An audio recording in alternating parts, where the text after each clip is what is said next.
Bonsoir à tous, bienvenue sur le plateau de votre magazine d'actualité à la source. Sans plus attendre, voici le sommaire.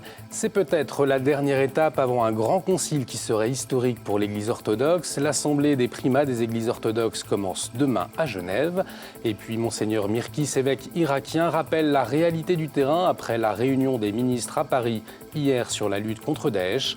En fin de journal, nous vous proposons un reportage avec la communauté de l'Arche à Lille et la rénovation des foyers qui accueillent des personnes ayant un handicap mental. Enfin, dans notre dossier, nous parlerons laïcité après le désaccord du Premier ministre Manuel Valls avec les responsables de l'Observatoire sur la laïcité. Débat au cours de cette émission avec Guillaume Goubert, directeur de la publication de La Croix. Bonsoir Guillaume. Bonsoir. Et Gérard Leclerc, éditorialiste à France Catholique. Bonsoir Gérard. Bonsoir. À tout à l'heure. Et on commence avec la rencontre exceptionnelle à Genève des 14 primats des églises orthodoxes à travers le monde. À partir de ce vendredi, ils se retrouvent en synaxe pour définir et normalement finaliser l'organisation du concile panorthodoxe voulu en 1961 par le patriarche Athénagoras Ier de Constantinople. Le lieu et la date de ce concile orthodoxe, mais aussi la méthode de travail ou de décision sont encore en débat. Alors, quels enjeux de ce synaxe qui se tient jusqu'au 28 janvier? Explication sur place avec notre envoyé spécial Charles-François Brejon. Sur les hauteurs du lac Léman, le centre orthodoxe de Chambézy domine aussi Genève. Pour le moment, tout est calme. Mais l'on se rend compte, derrière cette porte, que tout est déjà prêt pour accueillir les 14 grandes églises orthodoxes. Voilà, donc les 14 églises vont être installées sur les deux côtés. Cette synaxe d'une semaine doit finaliser la préparation du Grand Concile. En fait, tout un travail vers une plus grande unité au service notamment de l'évangélisation. Car les différentes églises orthodoxes sont liées à leur pays, leur histoire, leur culture et au contexte géopolitique. Elles peuvent donc être affectées dans leurs relations. La recherche de l'unité, c'est un rapport de confiance, je dirais, par rapport au monde d'aujourd'hui. Ce n'est pas un rapport ni identitaire, ni de crispation. C'est à partir du moment où il y a des crispations identitaires de chacune des églises qui veut défendre son territoire comme si c'était un État qui défend sa souveraineté, qu'un rapport de défiance et non pas un rapport de confiance par rapport au monde s'installe. Aujourd'hui, l'unité aide davantage à être dans un rapport de confiance vis-à-vis du monde. Et donc ça facilite forcément en fait, l'évangélisation et la mission, le travail de la mission. Une plus grande unité entre les églises et pour le monde, c'est tout l'enjeu des travaux préparatoires, selon l'hôte de cette semaine, le métropolite Jérémie de Suisse. C'est très important de pouvoir nous réunir et de montrer que l'orthodoxie, ce n'est pas seulement des particularités ou des églises séparées à droite et à gauche. C'est une église, c'est l'unité de la foi qui nous intéresse. Et donc cette question de la réunion de l'orthodoxie à un grand concile, à un grand et saint concile, peut se réaliser avec la décision de nos chefs de nos églises tous ensemble. Je me rends à l'aéroport de Genève pour accompagner les délégations qui sont venus. Une grande responsabilité donc pour les patriarches. Ils devront se mettre d'accord cette semaine sur le lieu, la date, les modalités d'organisation et le mode de décision du concile. Une dernière étape avant ce rendez-vous historique. L'Église orthodoxe russe veut faire rayonner son patrimoine en France. Mardi, la cathédrale Saint-Nicolas à Nice a été inaugurée après 20 mois de fermeture. C'est la Fédération de Russie qui a financé les travaux après un long combat judiciaire avec l'association culturelle orthodoxe russe. Il y a des difficultés temporaires, mais nous avons les mêmes racines, a déclaré Monseigneur Nestor Sirotenko, en charge des communautés du patriarcat de Moscou en France, en Suisse, en Espagne et au Portugal. Monseigneur André Marceau, évêque de Nice, a lui aussi tenu à être présent en cette semaine de prière pour l'unité des chrétiens. Nous ne pouvons pas, dans une même ville, avec la tradition qu'il y a aussi, de lien entre toutes les communautés chrétiennes, ne pas vivre fortement des moments comme celui-ci. Et je crois que cela nous dit aussi que nous admirons l'architecture, les pierres ont été bénies, mais je crois que ce qui est important, c'est que nous soyons des pierres vivantes ensemble. Et donc, cela, nous avons à le signifier par notre témoignage d'unité, comme le demande le Christ, pour bien signifier que, chrétiens, nous ne sommes pas un ordre dispersé, mais que selon l'ordre du Christ, nous voulons davantage dire l'unité qui nous unit, c'est l'amour. Hier au Pakistan, un attentat contre une université a fait 21 morts. Cette attaque a été revendiquée par les talibans pakistanais. Depuis le début de l'année, les attaques terroristes dans le pays se multiplient. Mardi, sur un marché en périphérie de Peshawar. La semaine dernière, contre un centre anti-polio. Sur place, la communauté chrétienne est très choquée, comme le témoigne le père James Shannon.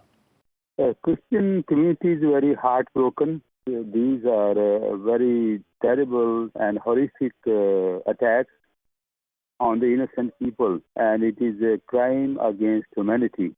It shows that so far our army has not been able to control these extremists, so they need to work much more to make Pakistan a safe country, a peaceful country. So Christians are very much shocked, and we express our solidarity with the people who lost their lives, with their relatives, and we also pray for those who are injured that they may be healed soon.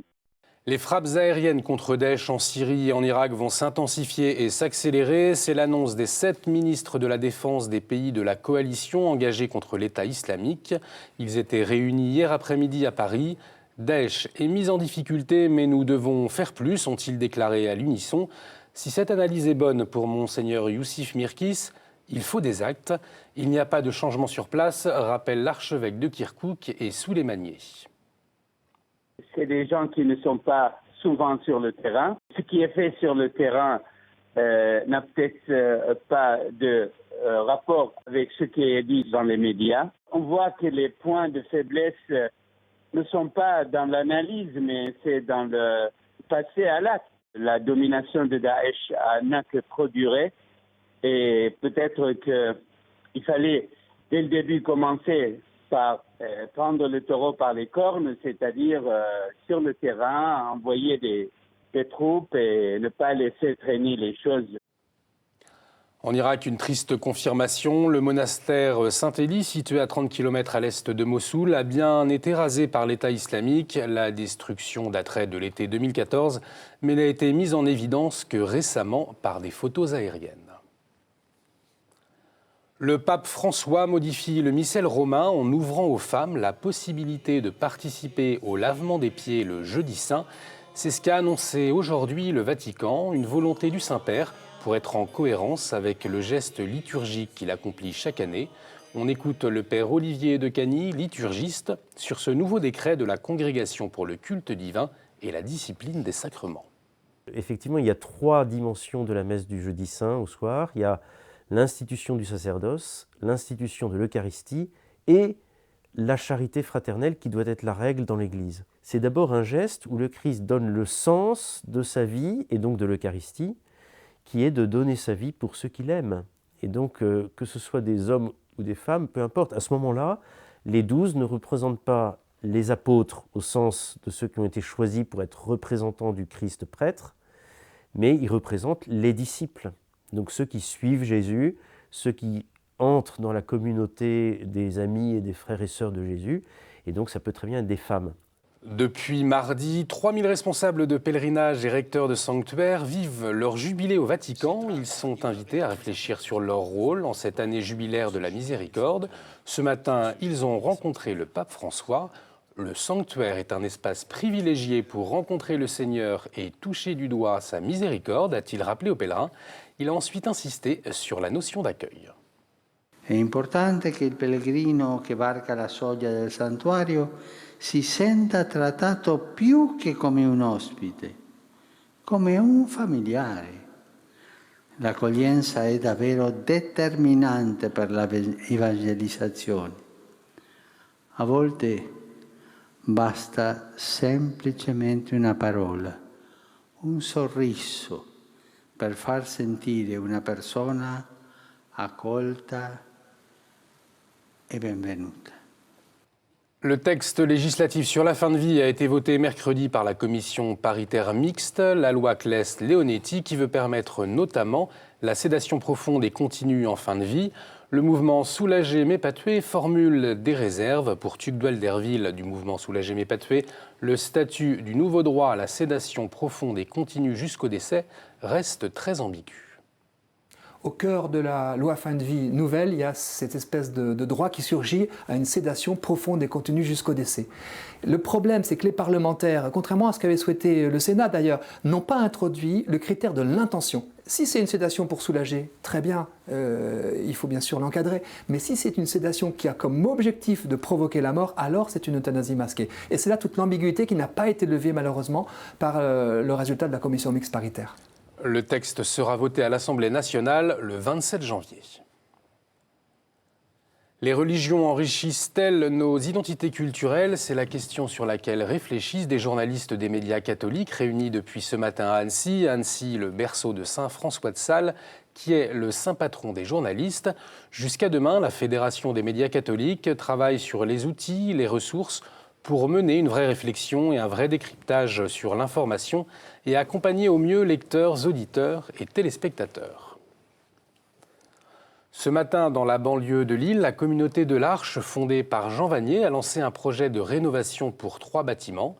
Installée à Vambrechy depuis 1983, l'Arche propose une vie commune à 29 personnes ayant un handicap mental.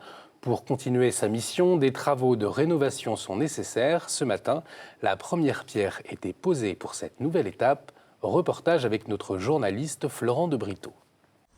Les grands travaux pour l'Aubier.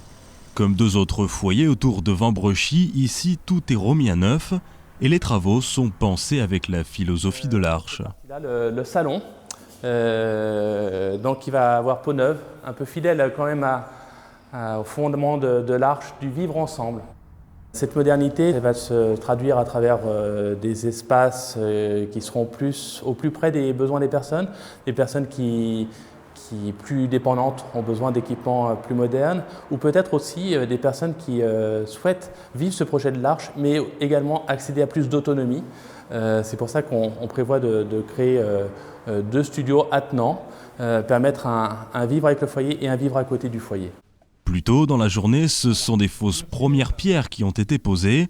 Elles n'ont cette fois-ci pas formé un mur, mais une porte, symbole fort pour l'Arche qui accueille des personnes atteintes d'handicaps mentaux. Quand on vient dans des communautés comme celle de l'Arche, on comprend mieux que l'on peut faire en sorte que la différence soit une source de richesse et pas une source de crainte ou une source de différenciation.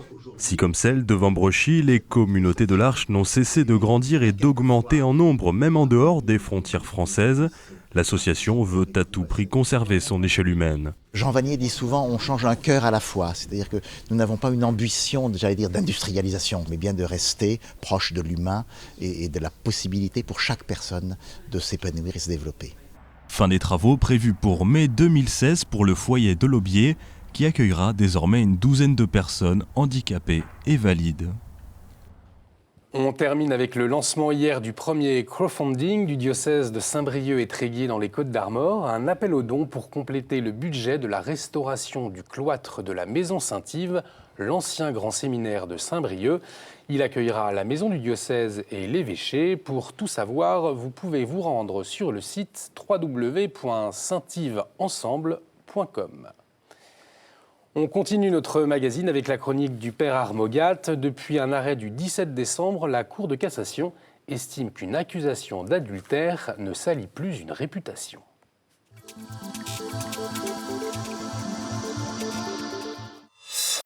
Ceux d'entre vous qui se sont mariés à la mairie ont entendu, peut-être d'une oreille distraite, l'article 212 du Code civil par lequel les époux se doivent mutuellement respect, fidélité, secours et assistance.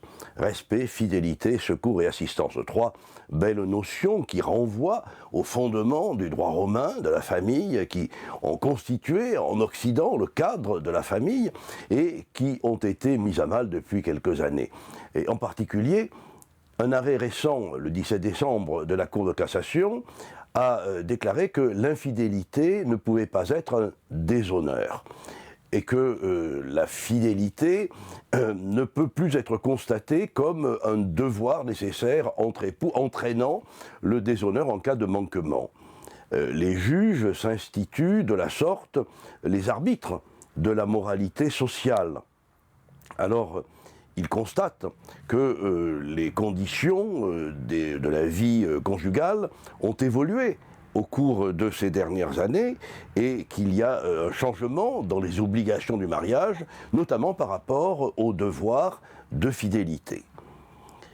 Alors il est inquiétant de constater d'une part ce délitement progressif des valeurs fondamentales de notre pays et des valeurs fondamentales de la famille, et d'autre part l'affirmation réitérée des valeurs de la République qu'on n'est jamais arrivé à bien énumérer ni à bien définir et qui paraissent aujourd'hui très démonétisées. On ne peut pas se contenter de regretter que la jurisprudence suive les mœurs au lieu de les régler, au lieu de les normer. Il nous appartient de continuer à affirmer notre identité et en particulier le fait que la fidélité conjugale reste pour nous une valeur. Merci mon père, c'est l'heure de la revue de presse.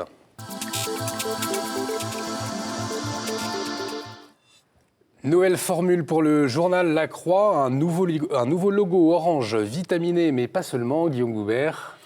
Oui, nous avons voulu rénover profondément le journal pour essayer de mieux exprimer sa vocation, qui est d'être un quotidien catholique d'information générale, un quotidien qui traite de toute l'actualité, et en mettant l'accent particulièrement sur 3 dimensions, le débat, parce qu'il nous paraît important que dans la société française aujourd'hui, il y ait des lieux où l'on peut débattre sans s'invectiver, l'interaction, l'interactivité avec nos lecteurs, qui est déjà très importante et que nous voulons accentuer à la fois sur papier et sur notre site internet. Et enfin, 3e dimension, la respiration, qui exprime un peu ce orange, c'est-à-dire l'idée qu'on puisse souffler un petit peu en lisant ce journal, qu'on puisse y trouver des sujets qui donnent envie de se réjouir et envie de vivre. Merci Guillaume. Un autre sujet qui donne envie de se réjouir, c'est celui de France catholique, qui fait sa une sur les ostensions, les cérémonies religieuses qui ont lieu tous les 7 ans dans le Limousin, des cérémonies culturelles et touristiques qui en font un grand moment d'unité locale. De plus en plus de jeunes Français se convertissent à l'islam radical. Quelles réponses les chrétiens peuvent-ils apporter? C'est la question que pose Famille chrétienne cette semaine. Pour Fabrice Adjadj, philosophe interviewé par l'hebdomadaire, les catholiques doivent retrouver une certaine virilité. Pèlerin propose également un débat cette semaine, mais sur un tout autre thème. Un revenu universel, est-ce que c'est réaliste? Une belle idée difficilement applicable pour le professeur à Sciences Po Julien Damon. Une aide essentielle qui mérite une contrepartie pour Jean-Louis Deroussin, le président de la Caisse nationale des allocations familiales. Différents points de vue donc cette semaine dans Pèlerin.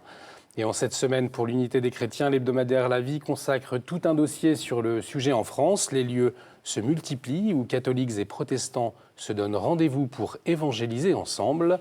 L'hebdomadaire protestant Réforme propose quant à lui une enquête en Allemagne.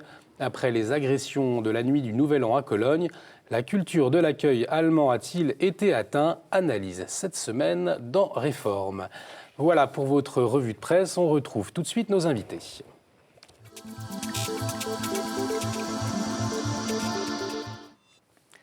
La laïcité, une nouvelle fois au cœur des débats, avec la polémique qui oppose le Premier ministre français Manuel Valls et le président de l'Observatoire de la laïcité Jean-Louis Bianco. Ce dernier est jugé trop accommodant après la publication dans Libération d'une tribune contre l'islamophobie, mais co-signée avec des personnes qui s'opposeraient à la laïcité telle que la défend Manuel Valls. Alors, messieurs, on va en parler. Qu'est-ce que cette polémique, elle vous dit ? Ça fait apparaître un débat qui est très ancien, où il y a 2 conceptions de la laïcité qui sont défendues en France. L'une qui est une conception libérale, qui considère que la loi de 1905 garantit la liberté de croire et ne pas croire, et garantit le libre exercice des cultes. Et une autre conception de la laïcité, plus radicale, qui consiste à considérer que la religion est une affaire d'ordre privé et qu'elle ne doit pas s'afficher dans l'espace public. Jean-Louis Bianco défend la conception libérale de la laïcité. Manuel Valls, par cette polémique qu'il a déclenchée de manière inopinée et assez brutale, semble vouloir se ranger dans la deuxième famille. Gérard ? Je suis tout à fait d'accord avec cette analyse. mais qui nous renvoie à un phénomène récurrent. Il y a toujours eu en fait cette différence. Et si on se souvient des polémiques qui ont entouré la préparation et le vote de la loi de 1905, on trouvait déjà ce clivage. Et à l'époque, ce sont les modérés, disons, avec Aristide Briand, qui ont remporté la partie et qui ont fait de cette loi, qui à l'origine était un petit peu considérée comme une loi offensive, ils en ont fait une loi de pacification. Et aujourd'hui, on retrouve toujours un petit peu ce même clivage. Moi, j'avais été quand même frappé, pendant sa campagne présidentielle, François Hollande avait voulu durcir justement la laïcité, en introduisant d'ailleurs, de façon un peu curieuse, la loi de 1905 dans la Constitution, etc. Il a renoncé à cette idée, et puis il a décoré à l'Élysée de façon très solennelle Émile Poulain, que nous avons bien connu, Émile Poulain, qui était le grand historien précisément de la laïcité et de la loi de 1905. Et en reconnaissant les mérites et les travaux d'Émile Poulain, en fait, il adhérait à cette conception libérale, je dirais aussi prudentielle de la laïcité, qui consiste pas tellement à faire une philosophie de la laïcité qui peut conduire à l'idéologie, mais c'était une attitude prudentielle qui permettait de régler en fait concrètement les problèmes pour respecter la liberté de conscience et de religion. Vous disiez tout à l'heure, Guillaume, que vous l'avez trouvé dur dans sa réaction, le Premier ministre Manuel Valls. Pourquoi vous avez eu ce sentiment ? C'est assez rare que le Premier ministre s'exprime avec autant de dureté vis-à-vis de quelqu'un qui est de la même famille politique, quelqu'un qui a une longue histoire de responsabilité. Jean-Louis Bianco a été secrétaire général de l'Élysée, il a été ministre. C'est vraiment une figure importante de la République. Il présente l'Observatoire de laïcité comme étant en quelque sorte un bureau des services du Premier ministre, alors que c'est une organisation c'est une institution dont la vocation est d'avoir une certaine indépendance. Il veut convoquer Jean-Louis Bianco. Enfin, c'est assez curieux dans une période où on sait bien que la question de la place des religions dans la vie publique est un sujet sensible, de s'exprimer d'une manière aussi brutale. Ça ne peut que susciter des crispations qui ne sont véritablement pas souhaitables. Vous partagez cet avis, Gérard ? Tout à fait. Tout à fait. Cette intrusion polémique m'a un peu surpris, pour tout dire. Mais ce n'est pas du tout que je veux défendre Manuel Valls, mais il me semble quand même que cette polémique, qui a des aspects, je dirais, manœuvriers, politiciens incontestablement, renvoie quand même à une réalité et à un débat que l'on trouve partout, y compris, je dirais, chez nous. Chez nous, chrétiens, dans nos organes, etc. Je pense que Guillaume Goubert doit être un peu comme moi. On est parfois pris entre deux feux. Tout à fait. Pris entre deux feux, c'est-à-dire par exemple, nous avons un certain nombre de praticiens de terrain qui ont une certaine sympathie et une estime réelle pour les musulmans, avec qui ils collaborent très souvent. Et puis il y a les autres qui nous disent « Mais attention, l'islam est un redoutable danger. » Quand nous interrogeons les chrétiens d'Orient, ils nous disent « Vous ne savez pas ce qui va vous tomber sur le dos. » Vous voyez, donc on a deux comme ça, on a deux positions très, très antagonistes.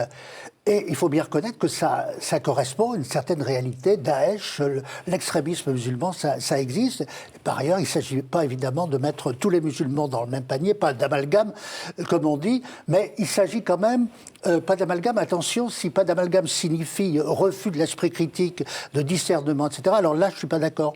Parce que beaucoup de musulmans, je pense à M. Benchek, par exemple, disent attention à ne pas empêcher les musulmans eux-mêmes d'opérer le discernement nécessaire en ce qui concerne leurs propres écritures et leurs propres traditions. Guillaume.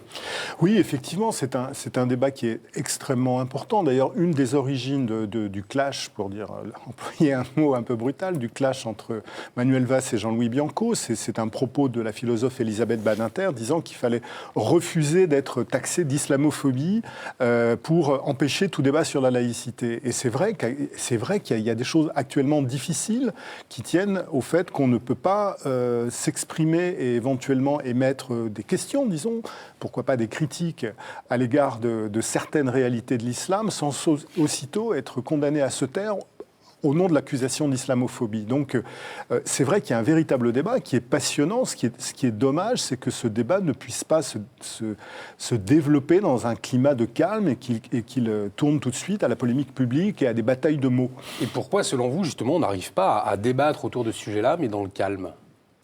La première réponse, c'est qu'en France, on ne sait pas débattre dans le calme. On le voit sur toutes sortes de sujets, pas seulement sur celui-là. Si vous pensez qu'une polémique peut naître en France parce qu'Emmanuel Macron dit que la vie d'un chef d'entreprise est souvent plus dure que celle d'un salarié, et aussitôt il se fait condamner. On peut prendre des exemples sur la déchéance de nationalité également, où tout de suite on est sur des questions, je dirais, de vaches sacrées. Donc il y a cet aspect-là, malheureusement, c'est qu'il y a une volonté d'instrumentalisation politique du débat. La deuxième, c'est que de fait, le débat est difficile, comme le disait très bien Gérard. Ce sont des sujets difficiles, on ne peut pas le nier. Gérard. Tout à fait d'accord. Mais il y a en plus le fait que ça correspond à une situation politique, sociale extrêmement difficile. Ce qui se passe avec les migrants, les incidents qui ont eu lieu en Allemagne, la chancelière allemande très libérale, très bien disposée, etc., qui est obligée de réviser, etc. Nous sommes dans un climat très très difficile. Et ce débat, il est forcément en prise avec cette réalité, réalité politique aussi en France, avec l'importance prise par le Front National, etc. Donc ces débats sont forcément liés à un rapport de force politique qui contribue à cette tension. Or, il y a une situation qui peut être dangereuse. On a vu ce qui s'est passé à Ajaccio dans toutes les dernières heures de 2015, avec ces affrontements entre d'une part, des violences à l'égard de pompiers et qui se sont traduits en représailles par la mise à sac d'un lieu de culte musulman. On voit bien que la situation peut devenir vraiment dangereuse pour la paix sociale en France. Donc c'est vrai que c'est des sujets qu'il faut essayer d'aborder avec beaucoup de calme. Pour terminer, quel message politique Manuel Valls il veut envoyer, selon vous, avec le message qu'il a donné ? S'il y en a un. Ce qu'on peut observer, c'est que la position qu'il a adoptée est de nature à lui valoir le soutien d'une fraction de la gauche importante et bien constituée qui est attachée à une conception laïciste de la laïcité, et d'autre part, est certainement de nature à lui inspirer la sympathie d'un certain nombre d'électeurs qui sont inquiets d'une forte montée de l'islam dans la société française. Et Gérard, pour conclure. Je suis tout à fait d'accord avec cette analyse. Mais alors, en même temps, on se trouve devant de curieux paradoxes. C'est que l'extrême gauche, telle qu'elle est en France, avec M. Mélenchon et d'autres, et les écologistes, en fait, est plus libérale, enfin, est plus islamophile que M. Valls. L'extrême gauche déborde M. Valls sur sa gauche avec une position plus favorable à l'islam. Il y a un paradoxe intéressant. Merci, messieurs, d'avoir accepté notre invitation. Merci à vous de nous avoir suivis. Vous pouvez retrouver cette émission sur notre site www.ktotv.com. Je vous dis à la semaine prochaine. Excellente soirée sur KTO.